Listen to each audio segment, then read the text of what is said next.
I wanted to let you all know that we should be streaming now. Okay. Thank you. I would say, Darren, let us know when you think we should get started. I assume we should wait a couple more minutes at least for other folks to jump on, but yeah, tell us what you think. We don't have a huge amount of time, so we probably don't want to wait too long, but maybe a little bit longer. Yeah, we need to wait for some more folks to get in here. We've got 3 members so far. Okay. Yeah, just let us know what you think when it's time to go.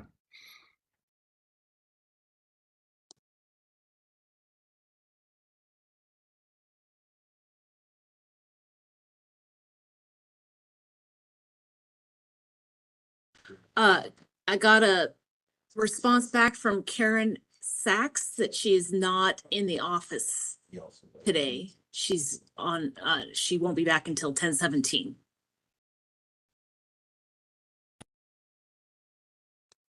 All righty, thanks.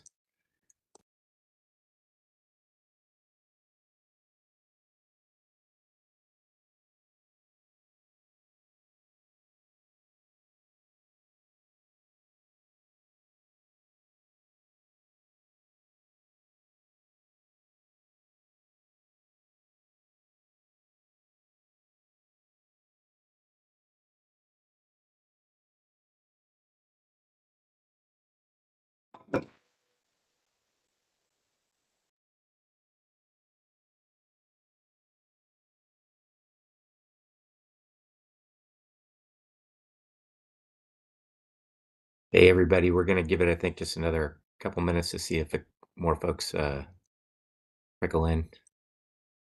Get started soon.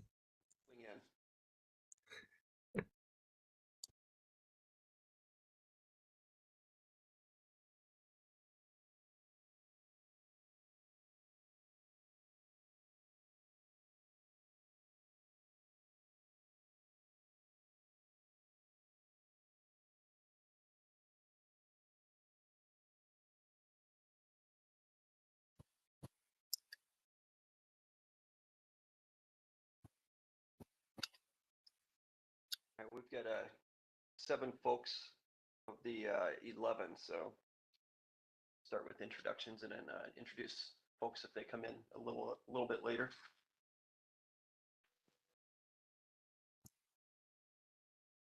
Morning. Mr. Watt, you want to take it away? Yeah, so we were at the meeting number 2 for Housing Production Strategy Working Group. Looks like we've got a pretty good turnout so far. Hopefully a couple more people will show up, but Darren, I'm working off my laptop and my phone, so it's a little more challenging for me to see exactly who's all here with fit pace. So maybe if you could just do kind of a roll call and say your name and what you represent. All right, sure. I'll start. Darren Wise, planning manager for the city of West Linn. Turn it over to the consultant team, and then we can go around to the group members. Matt. All right, I'll start. Matt Hasty, MIG, from the consultant team, and maybe we'll go Brandon and then Brendan. Brandon Crawford, MIG on the consulting team. Hi, everyone. I'm Brendan Buckley. I'm also on the consulting team. I'm with the firm of Johnson Economics.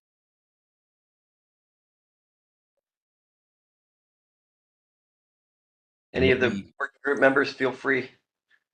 You jump in and then call on the next person. Maybe Yes, thanks. she's at the top right of my screen. So I'll go. Kevin Bonington, City Council. Darren? Darren Gustorf with Icon Construction and Development. Gloria? Hi, I'm Gloria LaFleur. I'm a housing developer with the Housing Authority of Clackamas County. Erin? Erin Maxey, I'm with Habitat for Humanity Portland Region. Samuel? Hi, Samuel Goldberg, Public Policy Manager at the Fair Housing Council of Oregon. Nora?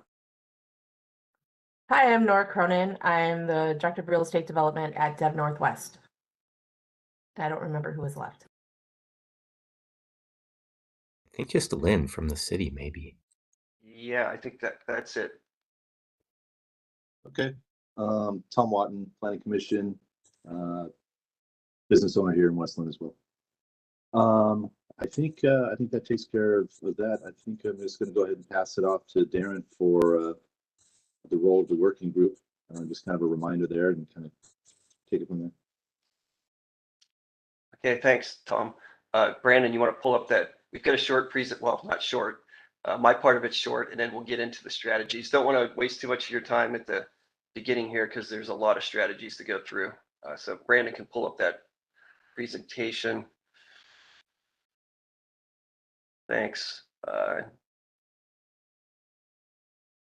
Yeah, so there's the agenda. I assume everyone had a chance to look at the agenda. I mean, the big part of it is that evaluation and refinement of initial strategies. Go ahead, Brandon.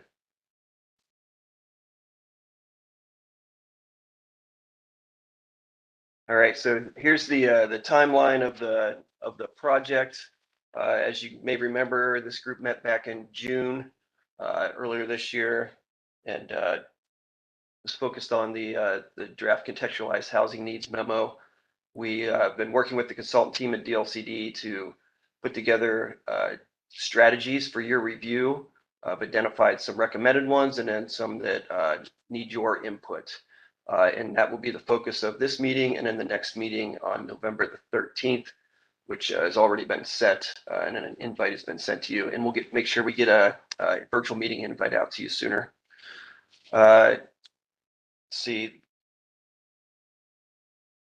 Oh, sorry. Yep. Here's what's happened so far. Again, we finalized that contextualized housing needs analysis, identified those initial strategies, and moving into this evaluation stage, which is the important component for this group. I did want to check in with the group, the climate friendly and equitable communities rulemaking process. The city, we've moved through the process, and the Planning Commission has actually held their public hearing and recommended a package of code amendments that will eliminate minimum parking requirements in the city, set maximum parking standards, design standards for parking lots, and then the EV parking standards. So that goes to council November the 12th for a public hearing and potential adoption, and then that will eliminate parking requirements in the city of West Linn. Okay, Brandon. And here's information that was put together. Again, this was in your packet. We felt that it was important to do a 2-year check-in on how our code amendments for middle housing, what the results of those amendments were, and helped inform the strategies that come out of this housing production strategy. I presented this to council back in July. So in the city of West Linn, there's been 14 middle housing projects completed in 2 years. Well, not completed, approved in 2 years. It resulted in 35 detached plexes. So the city of West Linn decided to allow duplexes, triplexes, and quadplexes to be detached. So essentially they ended up like single family homes. 8 townhouses, 4 existing houses were retained or demolished. So it resulted in 43 new dwelling units. Again, this information was in your packet. If you can move forward, Brandon.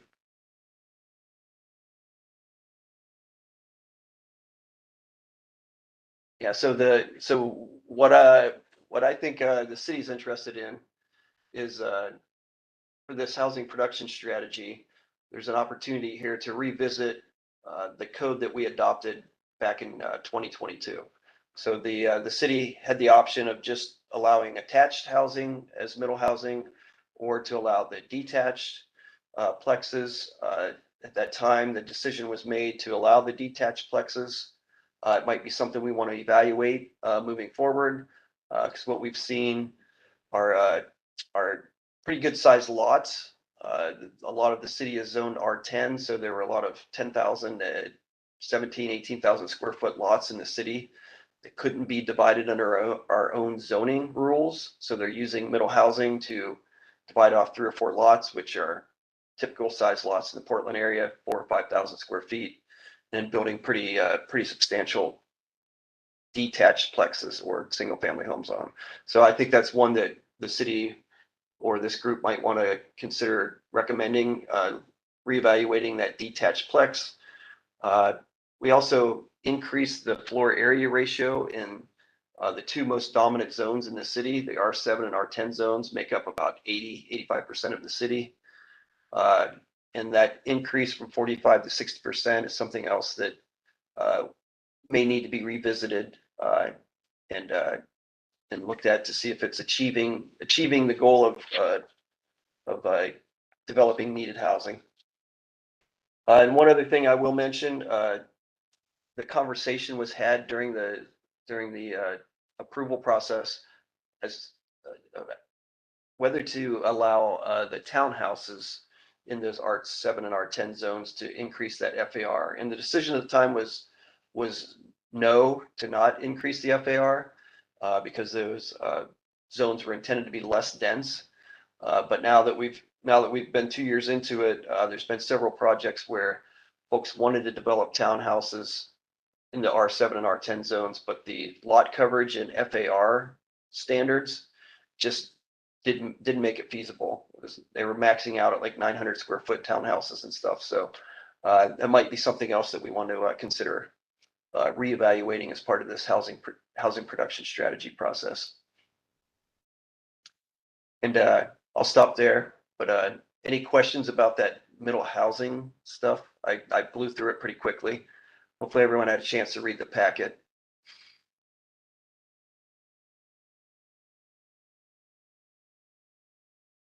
We really do want to get to the strategy discussion. Mr. Watton. Oh, I understand we need to move forward. When's a good time to talk about the middle housing, the concerns that you have, but what's the best way to approach you without taking everybody's time? Well, if you have a specific question right now, we can talk about it, or include it in some of these strategies that Matt and his team are going to go through. Some of them do deal with zoning and zoning code and such things. Okay, I'll just hold off for now, but I do have interest in sharing some information and talking about it. Okay, yeah, I think in the context of the strategies, Tom, that would be good. And I do want to make sure that we agree on the meeting notes too. So we sort of skipped over that component of the agenda. But did anyone have any comments on the meeting notes, additions or subtractions, edits?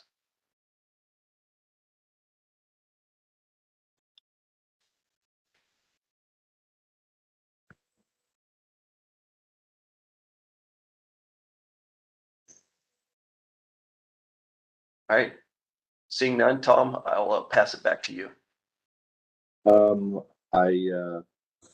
After reviewing it myself, I don't see anything, and I'd like to move to approve the minutes from last meeting. Second. Excellent. Okay. Next. All right, so I will take kind of the next part of this presentation, and we'll stop along the way as we're going through this presentation. We don't want to make you listen to us for like 25 minutes before giving you a chance to kind of weigh in on things. So I'm going to cover a couple of slides and then just pause and get your opinions on things. So I'm going to cover the next several slides, and then Brendan Buckley will talk about a number of the strategies that are kind of oriented to financial tools and incentives.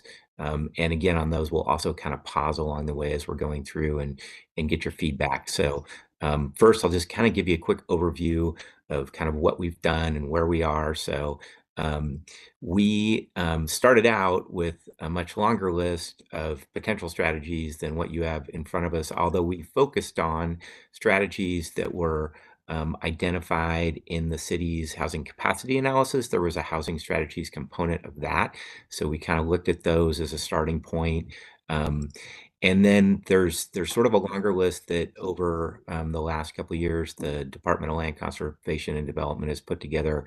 It's kind of a call it crowdsource list. It's like 100 strategies.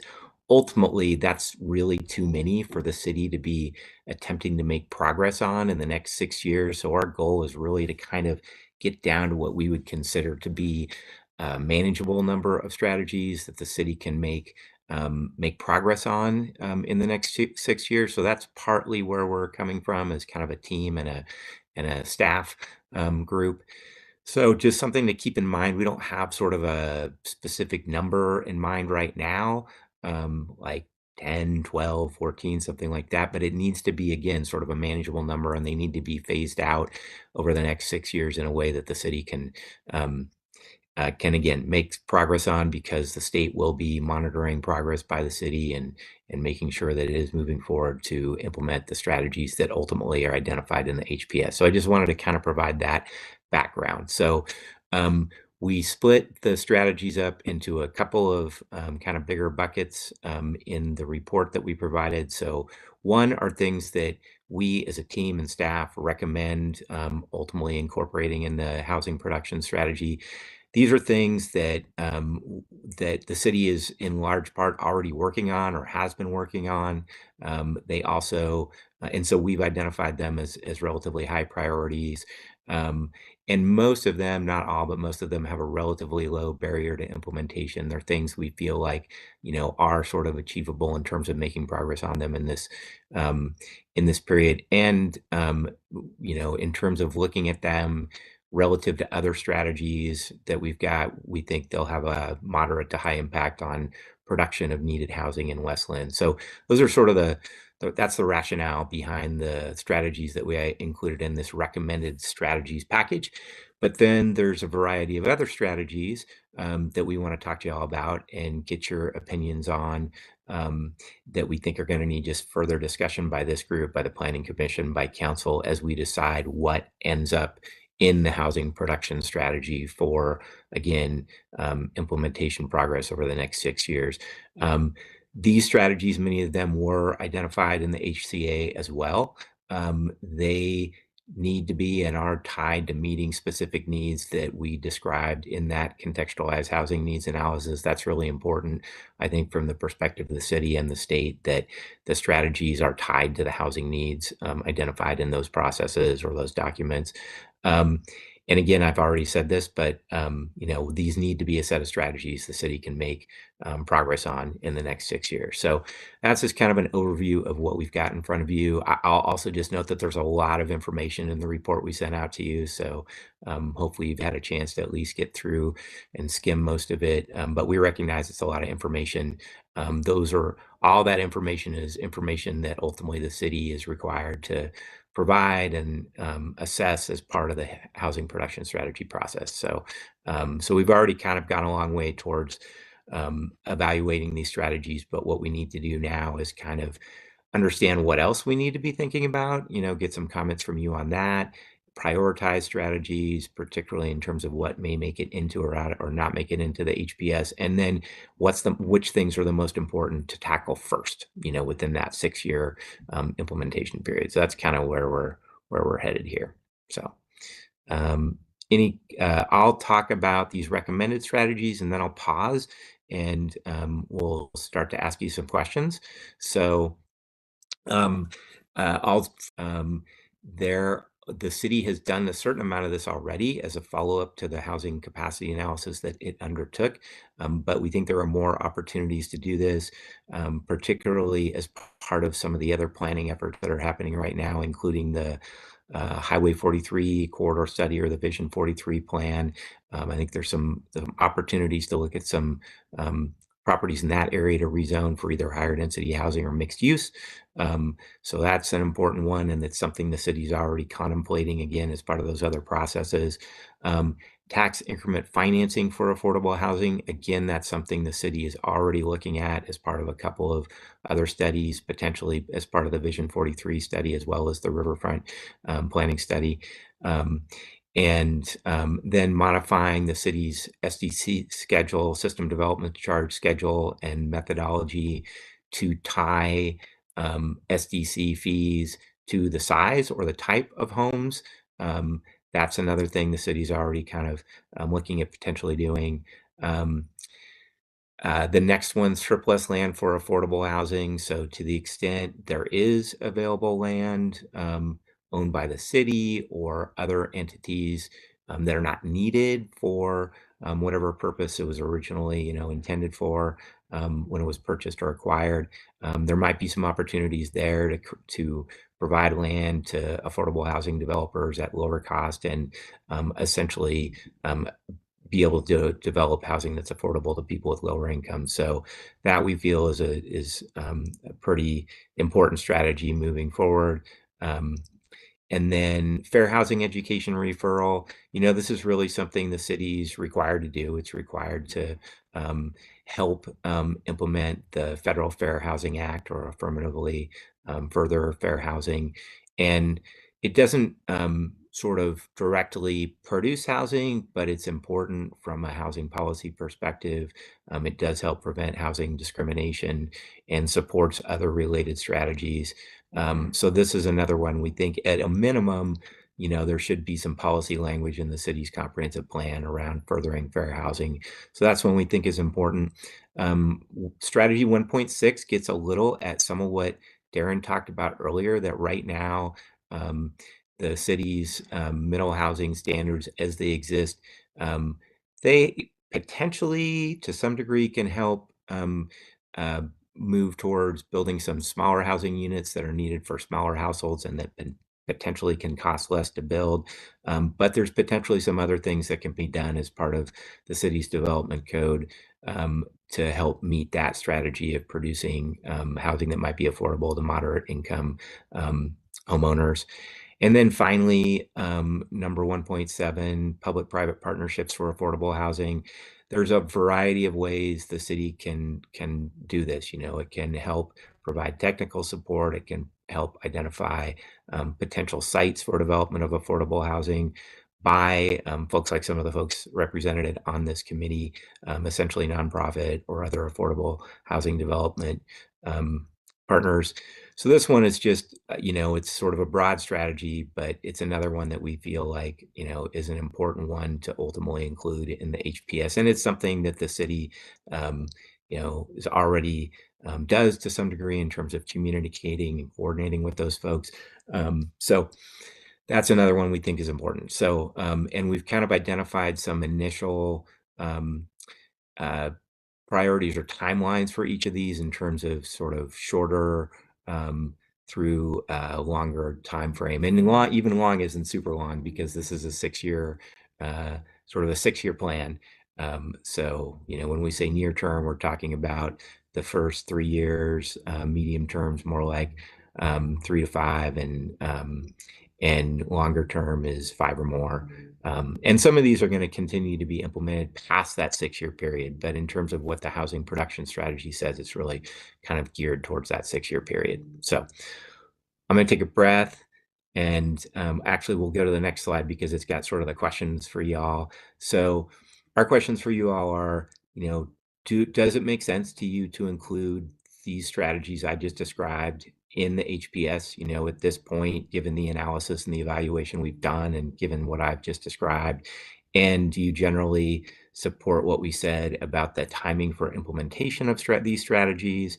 And then just any questions or concerns or suggestions about how these are implemented. So we wanted to kind of take these as a package and just see if you have comments about any of them. I think maybe we'll go back to the previous slide just so you can kind of see the list. But those are the questions for you. So now I will take a breath and stop talking and just see what y'all have to say about those questions.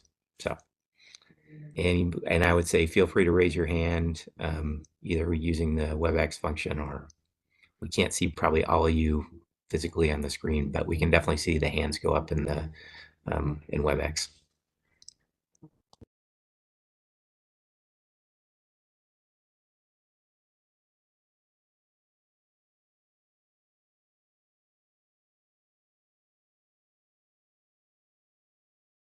Yeah, Darren, go ahead. Hi, thank you. read through the packet and appreciate the presentation.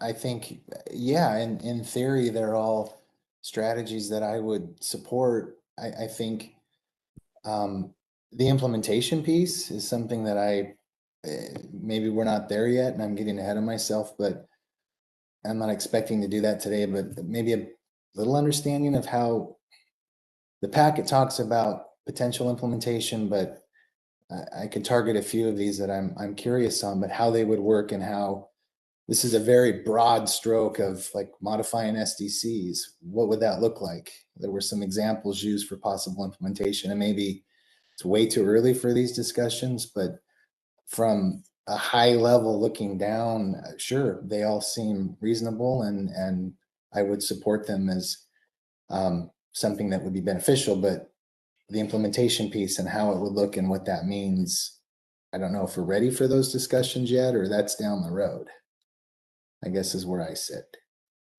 Great. Yeah, thank you. I'll take a first shot at kind of responding to the questions and appreciate just the feedback generally. So, the report we produced so far identifies a little bit, it provides a little bit of information associated with each strategy on what are some of the actions that would be needed to implement these. And we will be, as we complete the HPS, get a little more detailed on implementation, but to some degree, that's going to need to be worked out as the city does implement some of these strategies. Some of these are going to require sort of, a process all of their own, which is why we're trying to keep it to a sort of a manageable number. But in terms of, I'll just say a little bit about SDCs, since you asked about that one. So the city periodically updates SDC methodologies for each of the things it charges SDCs for. And when it does that, it can decide, okay, here's how we're going to apply SDCs to different types of housing or to non-residential development. Um, and there's different ways or methods of doing that. I'm working on a project at your neighbor, like in your neighboring jurisdiction, Lake Oswego right now, and they are updating their parks SDC methodology. And so they are looking at doing sort of exactly what we're describing here around SDCs, which is to decide, right now, residential SDCs are tied to either single family detached homes or multifamily units. There's two different sort of types of or levels of fee for each of those types of units.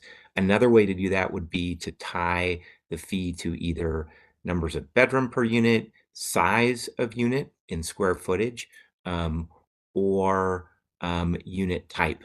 And so there's different ways to look at that. And it's really, you're not going to kind of figure it out at that level of detail until you get into the process. But the point of this strategy would be, hey, next time the city's looking at updating its SDC for water or for wastewater or for parks, do they want to try to tie the SDC rates more closely to the size or the type of housing? So there's kind of a lot more that would ultimately go into that in terms of the implementation, but that's one example. So was that helpful, at least in terms of the SEC piece or sort of generally the implementation? It does. Thank you, Matt. Sure, no problem. Anybody else in terms of just general, yes, I support this, or no, I don't think it's a good idea, or just questions or comments or thoughts about implementation of any of the things on this list?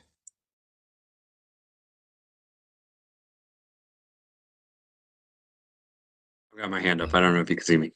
Yeah, I see Samuel, Yeah. Kevin, and Nora. So maybe let's take Samuel first. Yeah, thank you.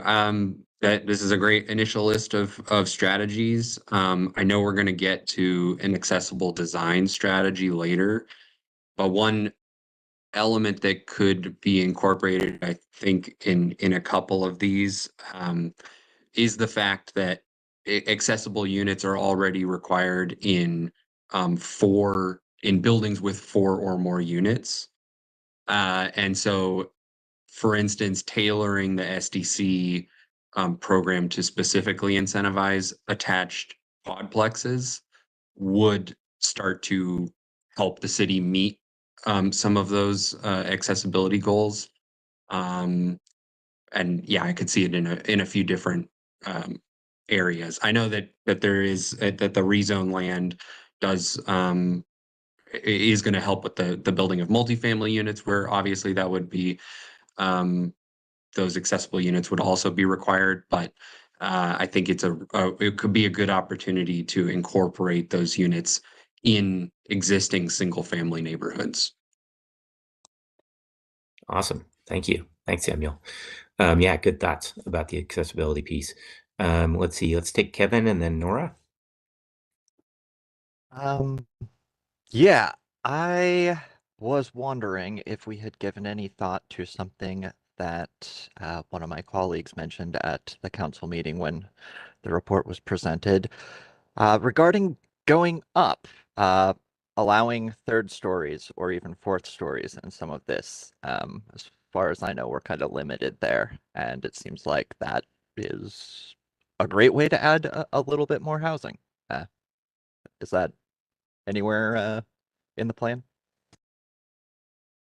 Yeah, I'm trying to remember what we've got another kind of the next set of strategies we'll talk about are related to different types of zoning regulations where you could potentially look at making some changes. And I think that's probably where we'd be looking at that. So I think great question.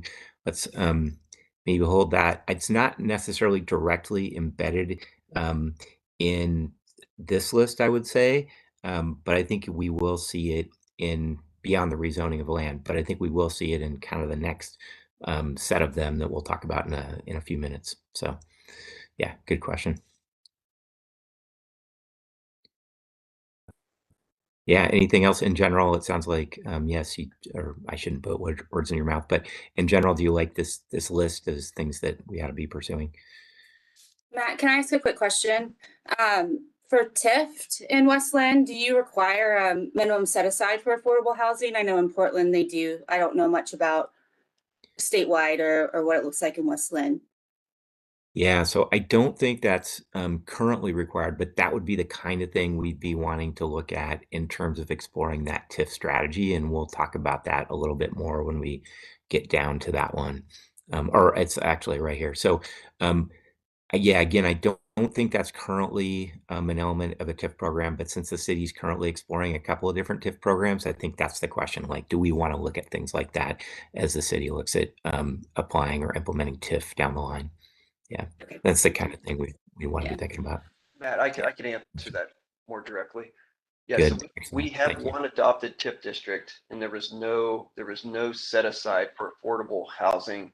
But I think that's something we need to go back and revisit the plan to get that in there. And then, as Matt had said, we're going to do a feasibility study coming up here pretty soon on the Highway 43 corridor to coincide with our Vision 43 project. And I think that would be a big component conversation of that evaluation. So yeah, Thanks. not in the current one, but I think this strategy is a good one to go back and revisit that. And I think considering both rental and homeownership in that, so that it doesn't all just go to rental, is important. Okay, great. All right, thank you. And Nora, you've got your hand up as well.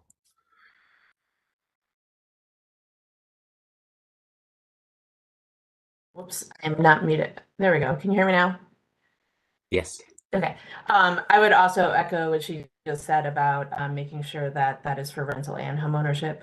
My general take on these, I think it's a great start of these strategies. I did have one question about the SDC schedule, modifying that. I saw in the report something about the income level that would be served, and then it noted just under 50% AMI for SDC waivers and reductions, and I don't know if that's still up for discussion. I would certainly advocate for below 80% AMI.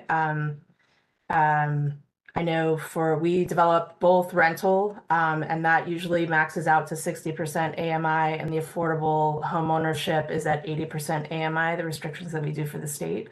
And so I don't know when would be the time to advocate for that, but I would strongly recommend we consider not just under 50% for an SDC waiver reduction. I second that. All right. Yeah, thank you for those comments. That may be something we talked about further on, but this is as good a time as any to mention it. So yeah, thank you.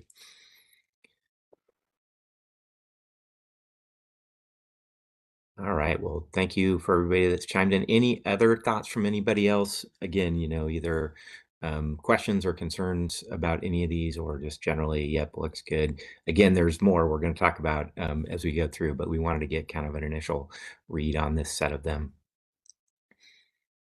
All right. And I'm going to assume if people don't sort of raise an objection to one of these, I'm going to assume, yeah, sounds good. Sounds like a good start, as several of you have said.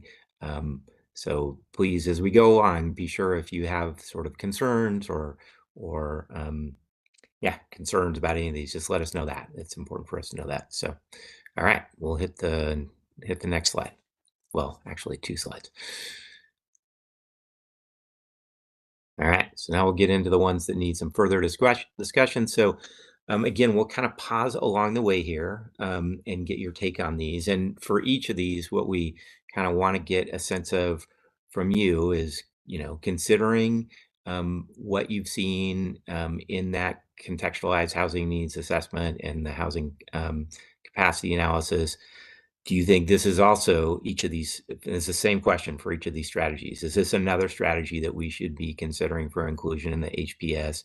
Do you think it's going to be effective from your perspective in meeting housing needs that it's intended to address, which again is kind of laid out in the evaluation report that you got?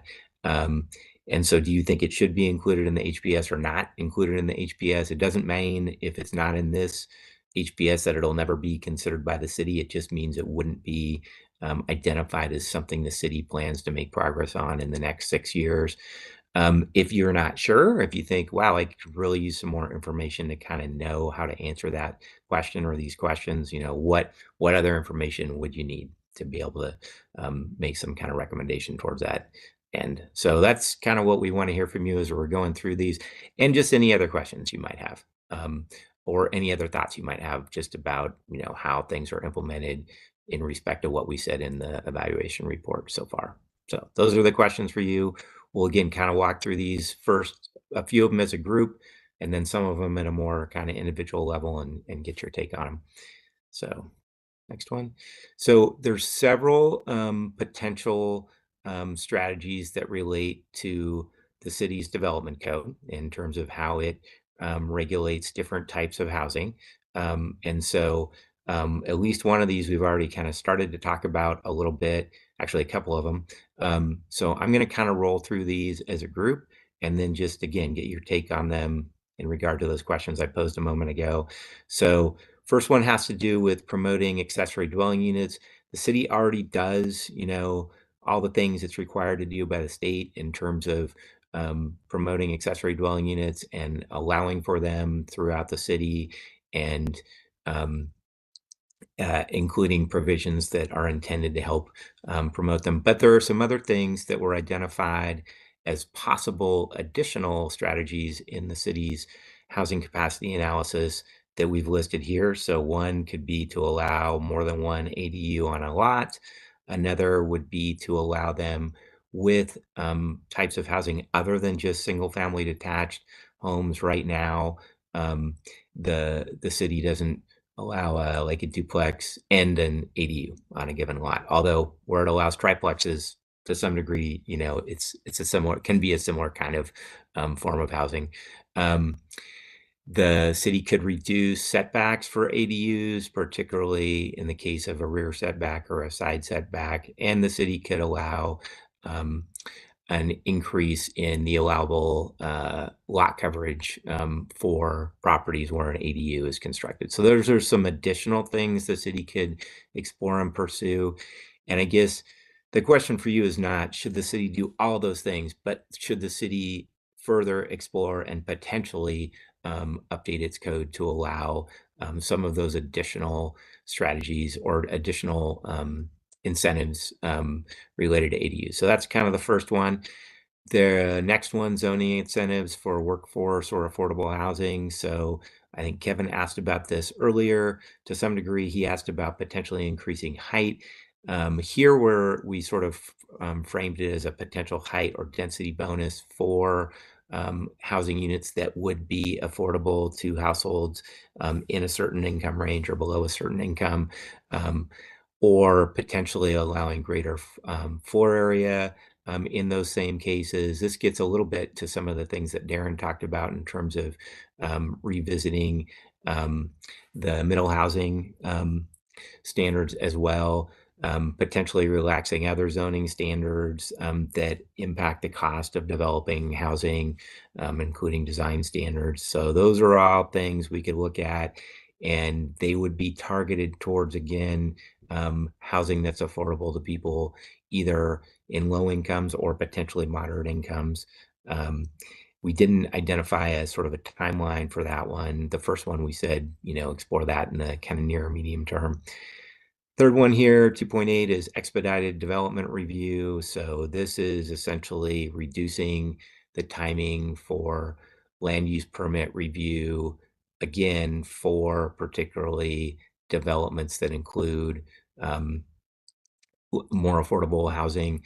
The city has to do this already to a degree. There are some state requirements around this. So the city already does this, has to do it, and does it for certain types of qualifying developments. But the question is, should the city look at doing that even further? And then accessible design. Samuel talked about this one a little bit. We kind of split this up into a couple of different types of strategies. One would be to provide development bonuses for units that provide accessible design. And then the other would be requiring some specific accessibility features or certification. And this wouldn't necessarily be for all housing units, but it could be, for a certain number of percentage of housing units within a development. There's a fair bit of information in the document that sort of talks about some potential cost implications or affordability implications of doing some of these things. So that's one that's got to be looked at fairly carefully. But that's another kind of category of strategies. So again, I'm going to take a pause, see what y'all think about these, see if people have comments about, again, whether or not these seem to be things that you think are important to include in the HPS. How important are they in terms of relative priority, and any questions, concerns, comments about any of them. So again, I'll take a breath and see what y'all have to say.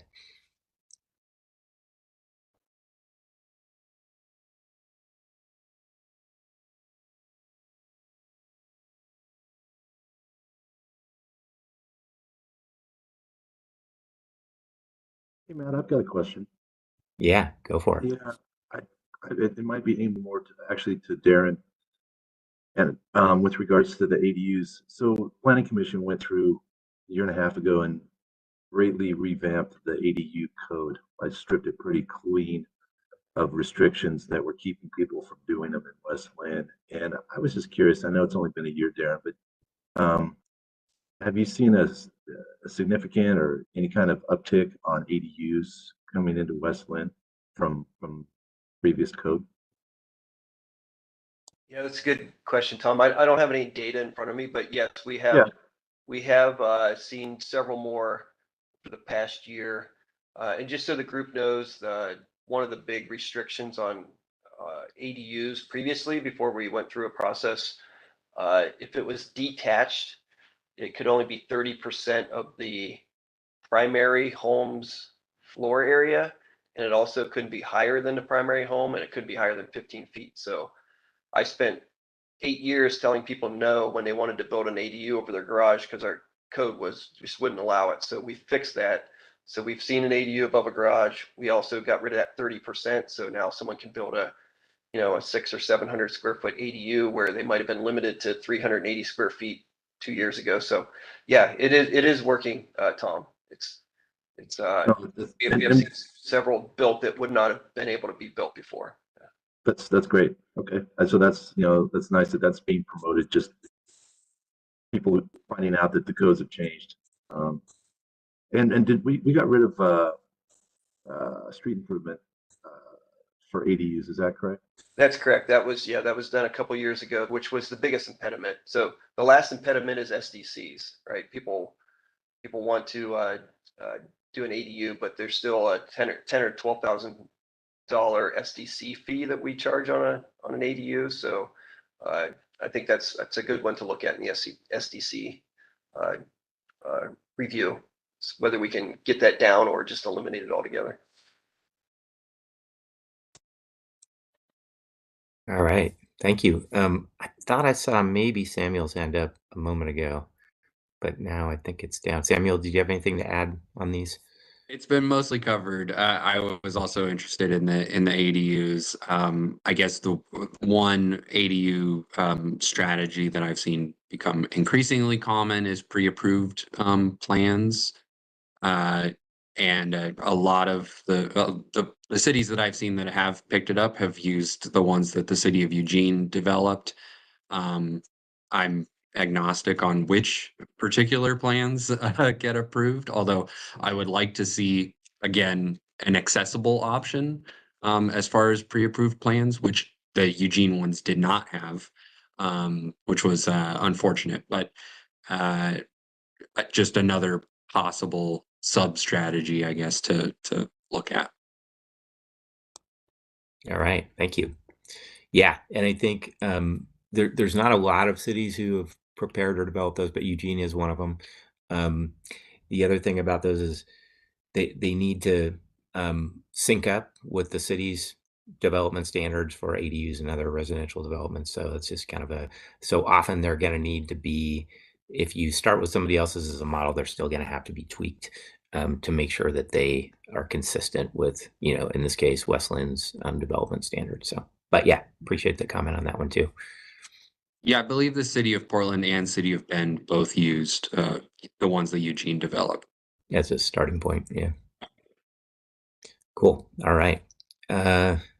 Anybody else with any comments or questions about this group? Any that, again, you think would be important for us to consider including in the HPS, or where you think, I don't know if I do think that's important, question it. So let's kind of put it out there for one more call for comments or questions on those. I think these are all strong. All right. Thanks, Tom. Okay, well, we will keep kind of rolling along. If people do sort of think of something, as we move through here and want to circle back to something, we can do that. But we'll go ahead and go to these. So this set from kind of here to almost the end, Brendan Buckley is going to talk about these. So he's going to talk about, I'm pretty sure, did I get that right, Brandon? Brandon and Brendan? Try. There was one where I was like, am I doing that one or is Brendan doing that one? It's okay to correct me if I was wrong. I think I was going to start on the next one, but if you next one. Okay, so I'll cover these. Thank you.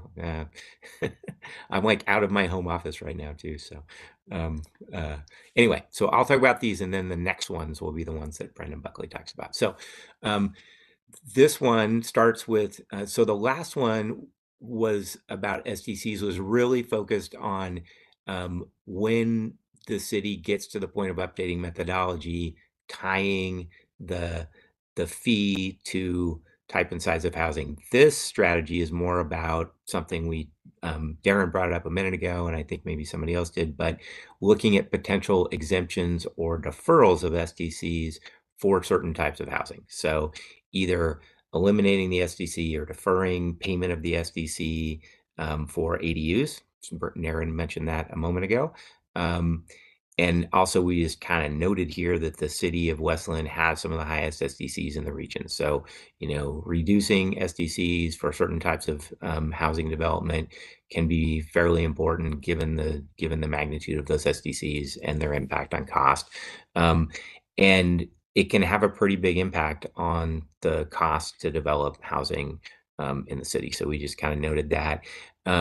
So the strategy would look at exempting or deferring payment of SDCs for certain types of housing, either low income housing or workforce housing, or potentially ADUs. And in terms of the implementation timeline, we talked about near term for potential exemptions, medium term for potential deferrals, So that's one of them. Land use permitting fee reductions. This would reduce permitting fees for, eligible types of affordable housing and or ADUs. It's likely not to have a huge impact. It's going to have more of an impact when there's, a lot of construction activity. I don't think, and Darren can correct me if I'm wrong, but that the city's fees are super high compared to others in the region for development permitting or land use permitting. But this is another, strategy that could be applied to certain types of housing just to reduce the cost. And then the last one here on this slide, financial assistance and homebuyer education programs. To some degree, some of these types of programs are already being implemented by Clackamas County for instance, grant or loan programs for housing rehabilitation.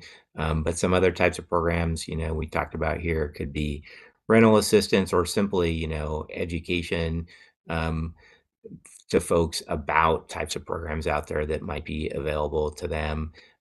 Particularly also promoting regional home buyer education programs. So the question here is kind of, should the city do a little bit more to providing information about these programs or promoting programs in some cases that are being offered by other organizations? And this one we put in kind of the medium term strategy list. So same questions on these, what do you think about these? Do you have any questions or comments or concerns about any of them? Are there any of these that you think would be particularly important for the city to pursue and incorporate in the HPS?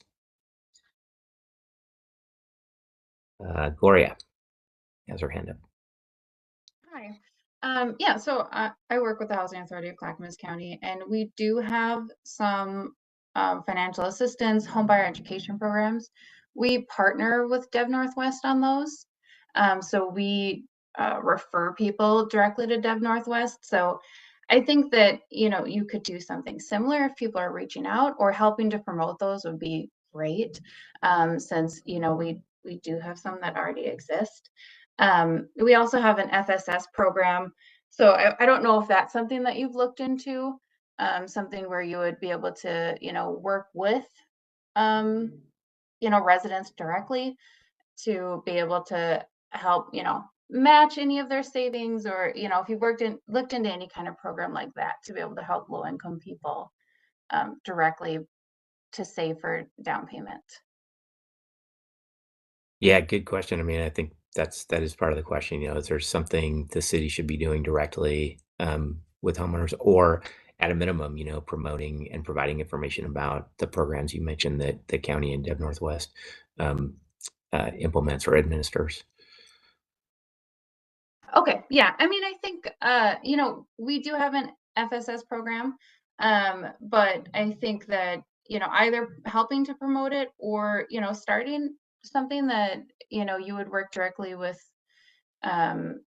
residents in your city who apply for it would be great too, because we work mostly with residents of our properties.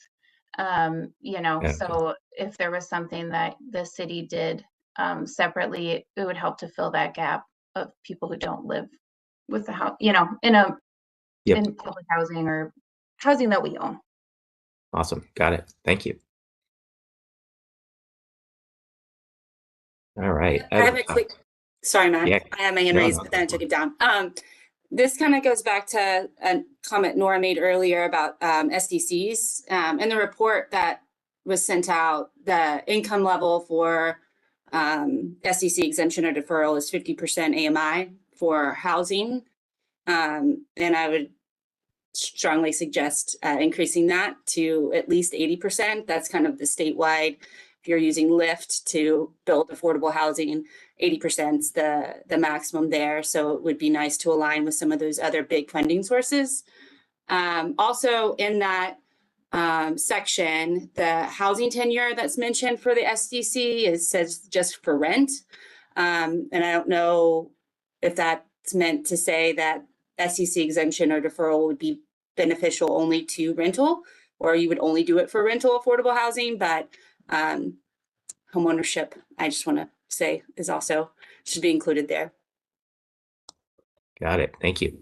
Yeah. Excellent.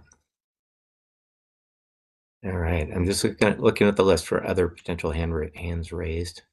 Don't see any, but anybody else, any other comments on this set of these? All right, now I am going to actually turn it over to Brendan Buckley to talk about the next few. Sorry to almost get you prematurely there, Brendan.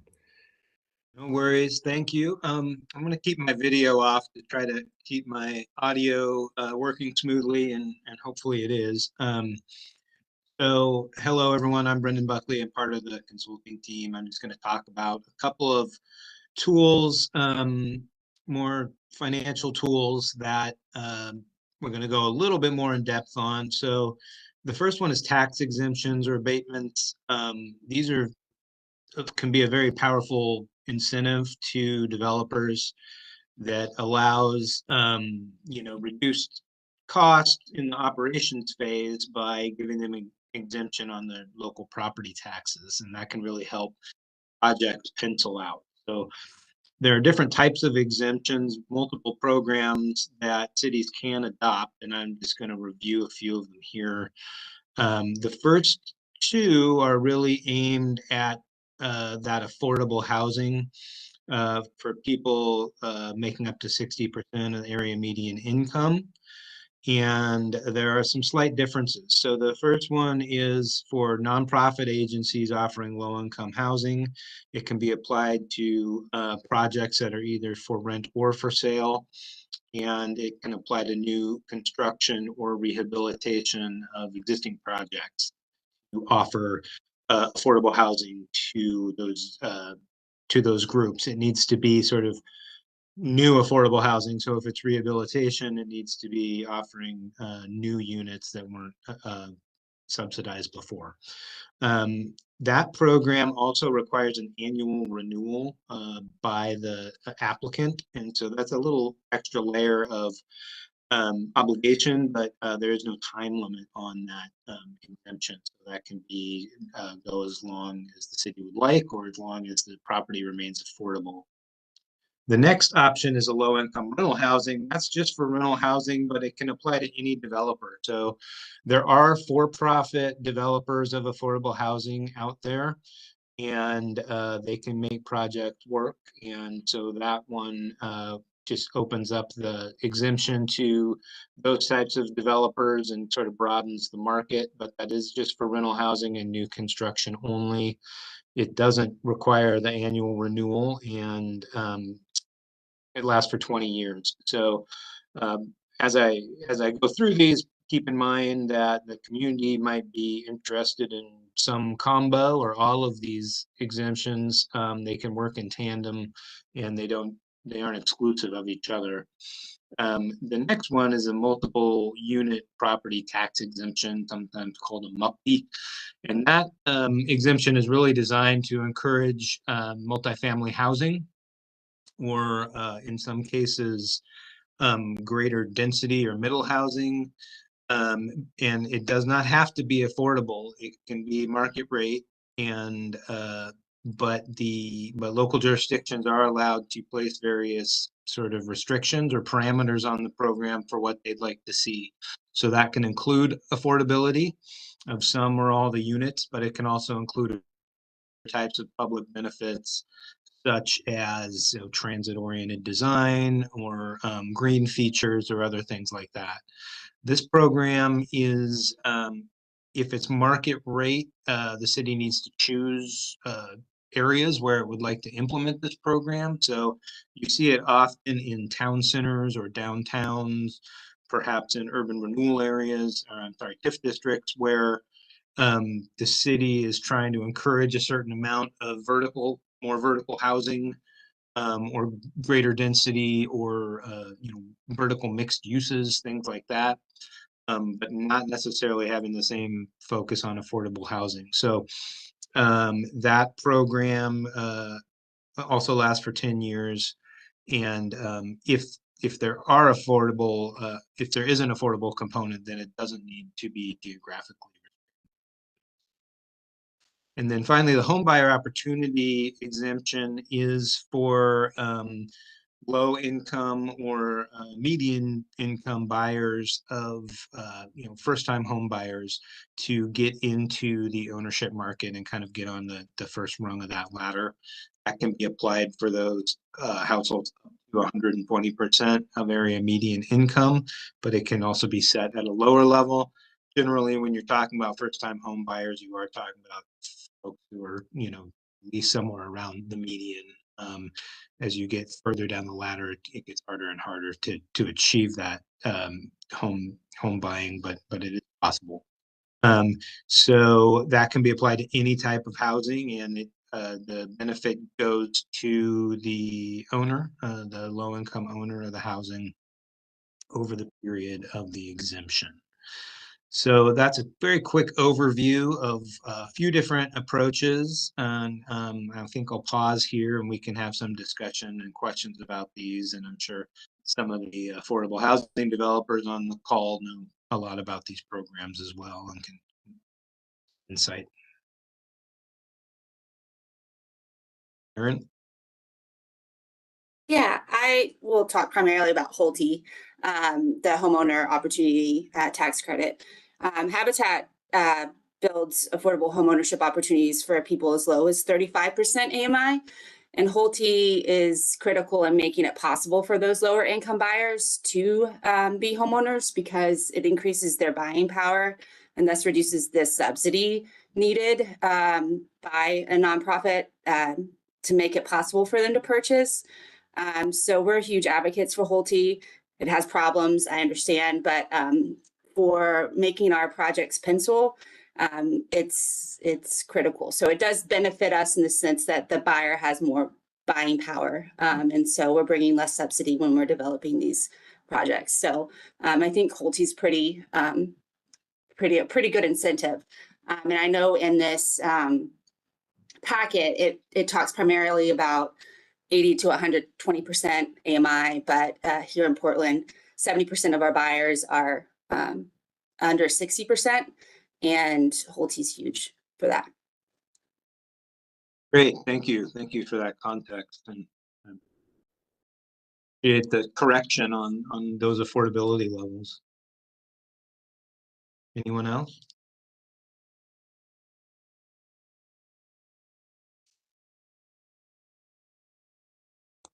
Nora looks like has her hand up.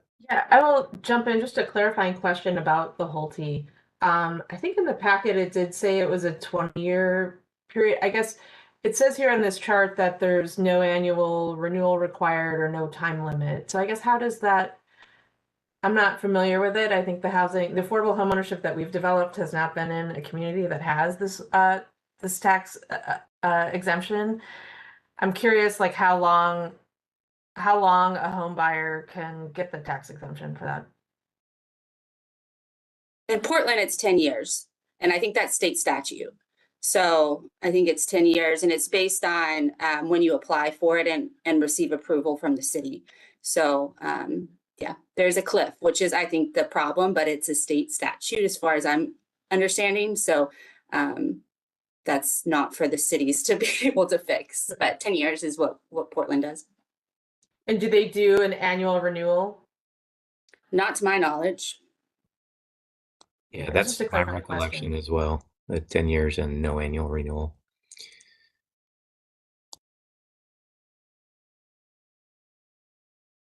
I think that, part of the point is that the finances of the buyer will be getting stronger over time. I think you don't necessarily want to design the program to keep checking every year because you want the buyers to be improving and not that by taking away the exemption.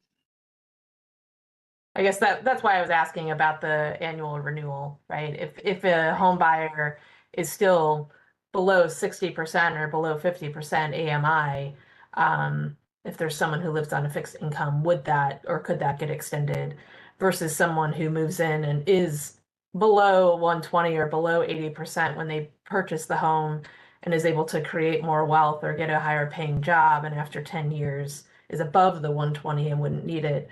Just where does that land instead of falling off a cliff? Oh. Yeah, and Brendan, can you remind us if the exemption, and Aaron may know this too, I just can't remember if the exemption follows the buyer or the unit during that 10-year period. My understanding is it's the unit. So it's new construction. We apply as a builder when we start the project, and then each buyer's income verified at the time they purchase that they meet the standards for Holte, and then they receive the exemption. So it's based on the unit.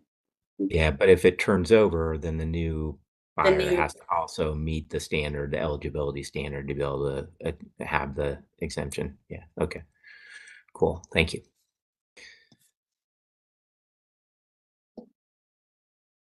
All right. Other questions or comments or thoughts on any of these different tax exemptions and abatements? I think Brendan said earlier that any of these can be really important for folks who are developing lower moderate income housing to make those projects pencil out. So I think these are ones that we pretty frequently recommend be incorporated into an HPS. But we wanted to get your thoughts or comments on these, and appreciate the comments on the Holte for sure today. But yeah, anything else from anybody else on these before we move on? All right, Brendan, go for it. The next one. Thank you. So the next strategy I wanted to talk about is the construction excise tax. These are increasingly being adopted across the state, and it is one of the kind of few options for a city to build a fund to sort of directly participate in affordable housing projects, rather than offering an incentive, which is reduced SDC or tax exemption. Those are incentives that are cutting costs. This is but there are fewer ways to build an actual affordable housing fund. So a construction excise tax is a tax at the time of development, new development. It can be applied to residential construction and or commercial and industrial construction. It is based on the value of the building permit, and it can be up to 1% tax for residential, and there's no limit on commercial or industrial, but most of the examples we see statewide don't go too crazy on the upward limit of that, but it is no cap. So for uses of the CET fund, so from a residential tax, basically all of the funding needs to be used for affordable housing in one way or the other. 50% can go to developer incentives. So this is an interesting way to kind of backfill and pay for things that might otherwise be costing the city, such as SDC reductions or exemptions. You can use the funds from the CET to then sort of backfill the cost of that. 35% is more flexible for how the city wants to use that. And then 15% goes to the Oregon, it goes to the state essentially for home ownership programs, but that comes back to be used in the city. So you're not losing it, it just goes to the state for their home ownership programs to be applied in West. For the commercial tax, 50% needs to be used for similar housing related programs, and then 50% is unrestricted. You can actually use that for other things, or it can also apply that to affordable housing. Next slide.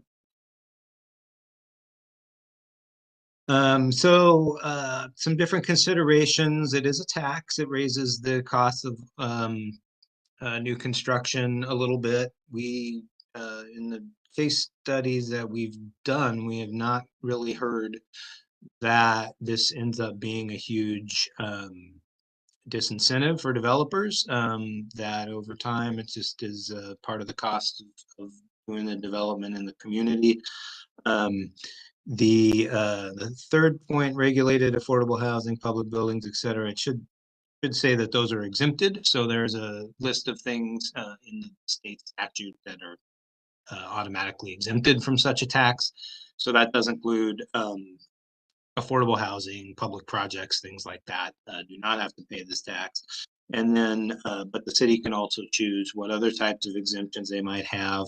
A common one is to maybe exempt projects that are below a certain size or value. So you're not charging a tax to people who want to, you know, renovate their garage or something like that. And you're trying to do new development of a certain size. The magnitude of impact can be quite high. So over time, it usually takes a few years for this fund to build up, but it can grow quickly. So we did a little bit of just a test on what it would have looked like for the city of West Linn to have had a tax like this over the past few years based on the actual value of permits over the last 5 years. And, you know, you can get to a point where you're building up, you know, up to, you know, $500,000 a year in such a fund over time, and really becomes a good source to have some bang for your buck. Next slide. And this is just an example of some similar cities we looked at. There's actually quite a few more examples across the state, but the most common thing is generally to set your tax rate at the same for residential and commercial industrial. You don't have to, but that's the most common approach. And the levels that we see go from quite low.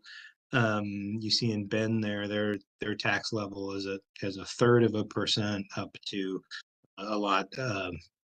The most common is just to adopt the 1% for residential. Bend's program is really quite old and has had a lot of time to build, and obviously they also have we're down there. So so that fund built. So these are just some other examples, and so we'll pause there, and happy to answer any questions or discussion that people have about the excise tax.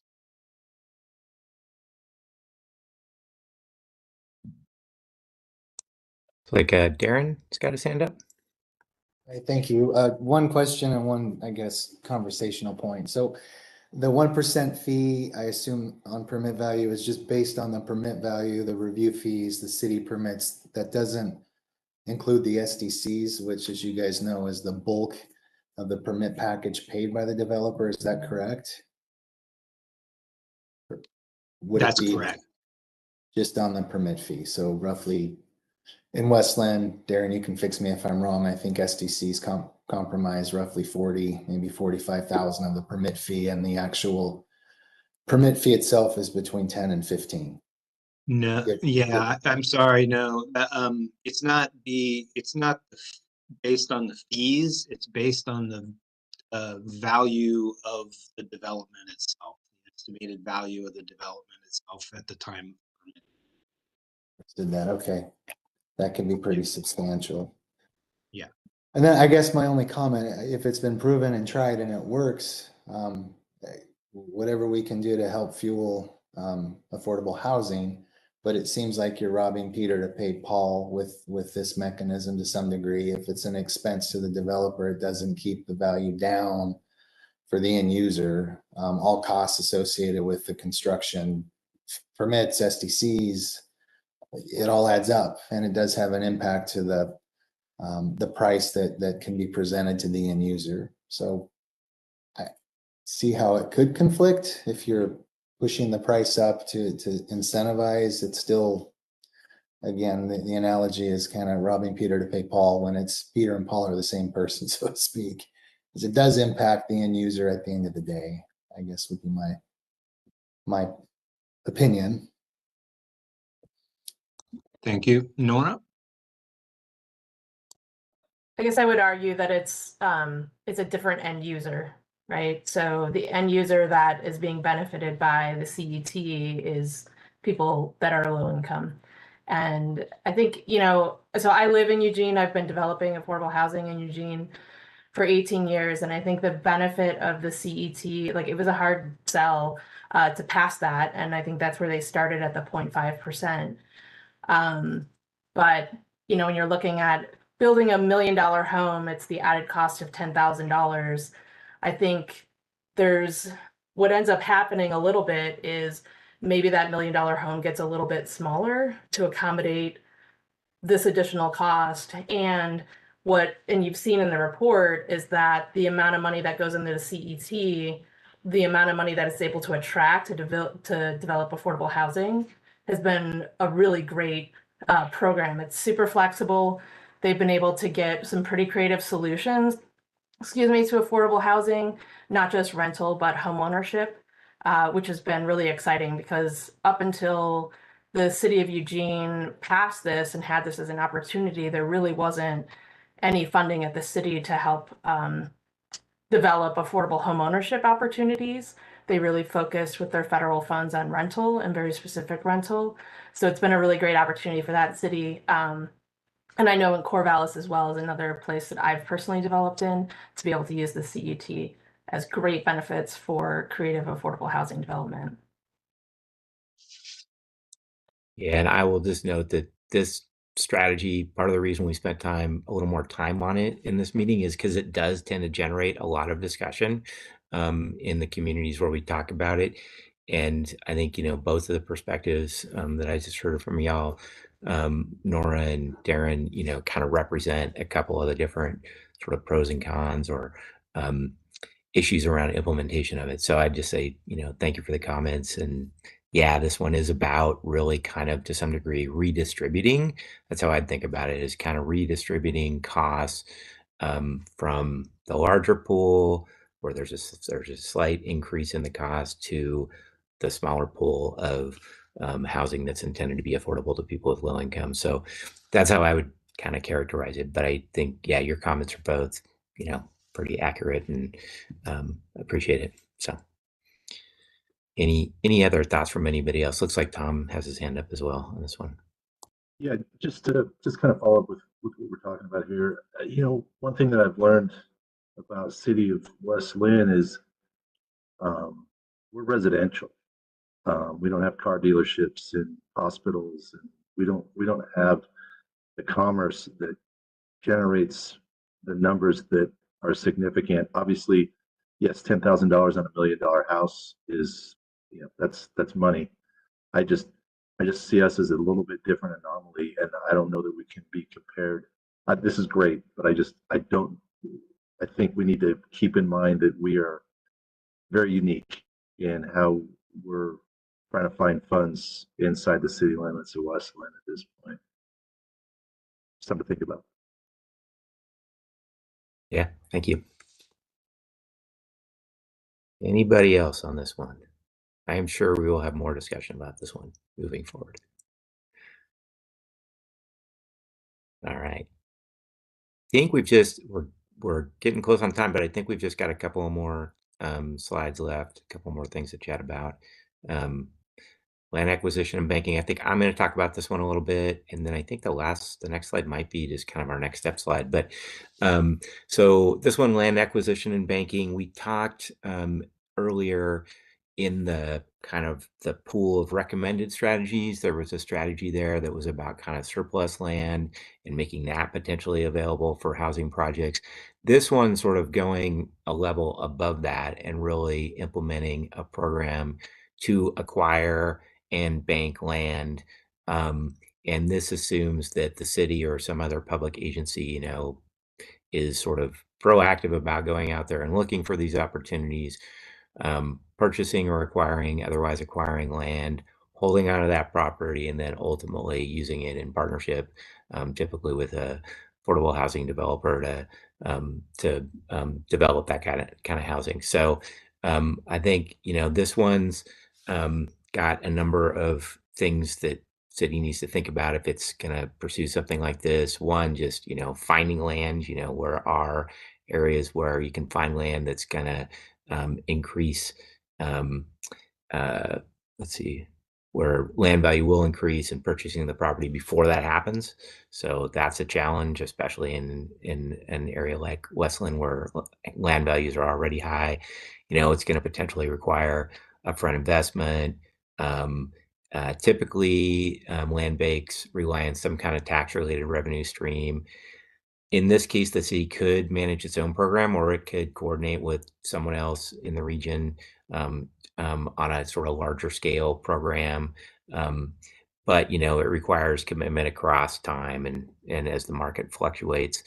And typically, when cities are doing this, they're focused on properties that are maybe going through some kind of tax foreclosure process, but could explore, other opportunities for somebody to donate land, or for, again, the city or a partner to purchase land. So for individual projects, this can have a relatively high impact because you're basically eliminating or significantly reducing the cost of the land and that portion of the development cost. But again, this one takes just kind of, frankly, more work at a staff level, especially if it's the city that's going to implement this. And in terms of the timeline, we talked about this being more of a medium or long-term timeline, because it's going to take some time to kind of figure this out and get it up and running. So any thoughts about this particular strategy?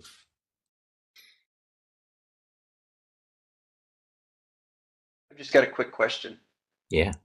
So could CET funds be used for land acquisition? Is that A portion of them could be, yeah. There's some statutory requirements on how you can use your CET funds, and that could be one element. Yeah. okay? That's good to know. Thanks. I think I just say I don't have a whole lot to add to this beyond it is a huge incentive. City of Hillsborough gave us a piece of property. We were able to develop 18 homes. It helps significantly with making projects pencil. So this is a big one for us in homeownership. Yeah. I would second that. And the city of Eugene has had a land bank land acquisition program for many, many years, and they've used it to develop a significant amount of affordable rental housing. I've worked on several of them, and they always pick a piece of property that's really connected to services and schools, and then the land cost is out of the cost of development. It's able to really be able to reach that really low income housing. So it is hard to do. And as land is less and less available, really well connected, but it really does significantly help affordable rental housing for sure, and homeownership. All right. Thank you. Thank you both. All right. Any other thoughts on this one before we kind of move along here? Okay. Let's go to the next slide, which I think is next steps, maybe. Yes. All right. So we've got a couple of next steps sort of on our end. One is we've got sort of it's like a series of memos that are related to these strategies that we're evaluating. So we had kind of an initial memo that says, hey, here's kind of the universe, and here's the smaller subset of strategies we want to look at. And then this most recent memo we sent you all that says, here's our evaluation of these strategies, and here's our thinking about ones that for sure we think should be in the HPS, and some other ones we want to consider. And then there's a third memo that just adds some more information to the most recent memo to make sure that we're covering all the things that we're required to cover by state administrative rule and statute. So we need to work on that. And we'll be working on that in advance of the next meeting with you. So we're going to come back to you, and our goal will be to kind of potentially winnow these down a little further, take some of the ones that we've identified as under consideration, recommend those be included in the HBS, maybe recommend that some other ones aren't, see what you think about that. So we're going to take, the feedback we've gotten from you all around that and come back and have another discussion and see where we land on what gets recommended by this group to be included in the HPS. Ultimately, we're going to be reviewing that with the city's planning commission and council as well to get their take on that. And then once we've done that, we'll be preparing a draft of the HPS document, which will incorporate kind of everything that's gone before it in this process, and review that with the group and then prepare a final HPS and then go through the adoption process. So those are sort of the steps that are remaining in the process. But as Darren said, we've got the next meeting with y'all already kind of on the calendar. And so we'll kind of come back and with a sort of, I'll say, refined set of recommendations at that meeting and review those with you before we kind of move on to these other steps. So, so that'll make sense. Do people have any questions about that? All right. Well, I will just say thank you all very much for all the great comments during the meeting today. I will also say that, you know, if anything else occurs to you after this meeting and you think, oh gosh, I really should have said this about this particular strategy, please do let us know. I would say, you know, send an email or give Darren a call and convey that to him, and then he can convey it to members of the team and to the rest of you. And you know, we'll keep moving ahead. But yeah, anytime if you have additional comments, please do let us know about that. We'll put together a summary of what we heard today and get that back out to you and the other working group members who weren't able to attend here today, so that everybody's got the benefit of hearing what we talked about today. So that's another next step I should have mentioned. But yeah, so yeah, anything else before we let you go? It's almost 11:30. I'm going to suggest we maybe the next meeting we might even want to give ourselves a full. This was great. I'm like impressed. We did this in an hour and a half. Frankly, we might make the next one 2 hours just to make sure we have enough time to kind of work through the recommendations. But we'll kind of talk amongst ourselves about that a little bit and let you know. But unless we've already set it an hour and a half, maybe I shouldn't have said that, Darren. Sorry, because it's on the calendar. But yeah, I think we agreed to an hour and a half meetings. But if the did we? if the Okay. group's okay with 2 hours, we can do that. But I can send out a doodle poll and ask everyone if that's okay. And maybe we try to get it done in an hour and a half, but we have a little bit of time left over in case we go over. I always hate to go over on time, but if we sort of know in advance that it works for most people, at least we sort of create the opportunity if we need it. And so maybe we try to stick to an hour and a half, but if people can stay a little longer and if we need it, you know, I just know that once we start talking about what are the recommendations for what's included or not, sometimes we need a little more time to talk about those things. So sorry to throw a little bit of a monkey wrench into the. Sorry, and I was going to suggest for all of the working group members, if you wanted to send us a list of those 12 strategies we just went through, and you know the ones that you feel would be the most impactful to us, so it will help us get to a recommendation in the next document that we bring forward. I think that would be very beneficial, because it sounds like all 12 of them are useful. We just really need to be able to narrow it down, because I don't think we've got the staff level to attack 19 of them, yeah, in the next 6 years. So if you find some time, I'll send a reminder email to everybody. But that I think that'd be very useful for the consultant team and our meeting the next in November. Yeah, that would be great. So little homework in addition to reviewing whatever else we send you in the meantime. All right. Well, thanks everybody. Anything else before we go? All right. Well, thank you all. Appreciate it. Yeah, thank you guys, Matt and the rest of the MIG consultants. It's a lot of information, but this helped narrow down. Even though we're going to narrow down some more, I think this has been great. So, Darren, is there any public comment? Anyone out there? No, we do not have anybody from the public on the call. Okay, then I'll ask one more time if anyone in our group has anything to add. If not, we can adjourn. Thank you very much. This was again real productive. I like the group. Thank you. Thanks everybody. Thanks, Tom. Thanks all. Bye. Bye-bye.